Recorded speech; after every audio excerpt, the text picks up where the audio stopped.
20-ാം നൂറ്റാണ്ടിൻ്റെ അവസാനമായപ്പോഴേക്കും മരുമക്കത്തായ തറവാട്ടിലെ കാരണവരുടെ അമിതാധികാരത്തിൽ മനം മടുത്ത അല്ലെങ്കിൽ പൊറുതിമുട്ടിയ പുതിയ തലമുറ ആ ഒരു ദായക്രമം അല്ലെങ്കിൽ മരുമക്കത്തായം പിന്തുടർന്നതിൽ എതിർപ്പ് പ്രകടിപ്പിച്ചു തുടങ്ങി.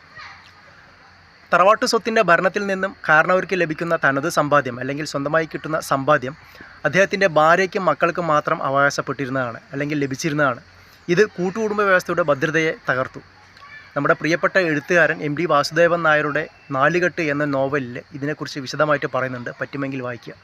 അപ്പോൾ പറഞ്ഞു വന്നത്, മരുമക്കത്തായം കൂട്ടുകുടുംബ വ്യവസ്ഥയുടെ ഭദ്രതയെ തകർക്കുന്നതുകൊണ്ട് ആ ഒരു സമ്പ്രദായം നിർത്തലാക്കുന്നതിന് വേണ്ടിയിട്ട് തിരുവിതാംകൂറിൽ ഒരു പ്രസ്ഥാനം ആരംഭിച്ചു. അതുകൊണ്ട് കാര്യമായിട്ടുള്ള ഗുണമൊന്നും ഇല്ലാത്തതുകൊണ്ട് തന്നെ 1912 നായർ ആക്ട് നിലവിൽ വന്നു.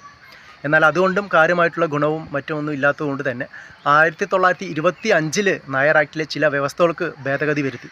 അങ്ങനെ തറവാട്ടു സ്വത്ത് എല്ലാ അംഗങ്ങൾക്കും തുല്യ അവകാശമുണ്ടെന്നും ആളോഹരിയായിട്ട് വീതം വയ്ക്കാമെന്നുള്ള വ്യവസ്ഥ നിലവിൽ വന്നു.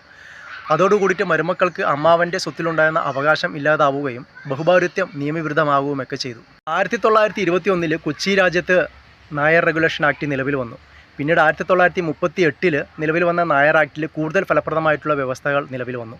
അതുപ്രകാരം ഭാര്യ ഭർത്താവിൻ്റെയും മക്കൾ പിതാവിൻ്റെയും പിന്തുടർച്ചക്കാരാണെന്നും അവർക്ക് ഭർത്താവിൻ്റെയും പിതാവിൻ്റെയും സ്വത്തിൽ അവകാശമുണ്ടെന്നുള്ള വ്യവസ്ഥകളായി. ഇനി മലബാറിനെ സംബന്ധിച്ചിട്ടാണെങ്കിൽ മദ്രാശിയിൽ 1933 നിലവിൽ വന്ന നമ്പൂതിരി ആക്ടിൽ അവരുടെ ആ ദായക്രമത്തിൽ മാറ്റം വരുത്തി. കൂടാതെ ഇല്ലത്തെ സ്ത്രീക്കും പുരുഷനും അവരുടെ കുടുംബസ്വത്തിൽ തുല്യ അവകാശമുണ്ടെന്നുള്ള വ്യവസ്ഥകളുമായി. 1976 കേരള നിയമസഭ പാസാക്കിയ കൂട്ടുകുടുംബ നിരോധിത നിയമം, അതായത് ജോയിൻറ്റ് ഫാമിലി അബിലിഷൻ പ്രകാരം മക്കത്തായം നിലവിൽ വന്നു.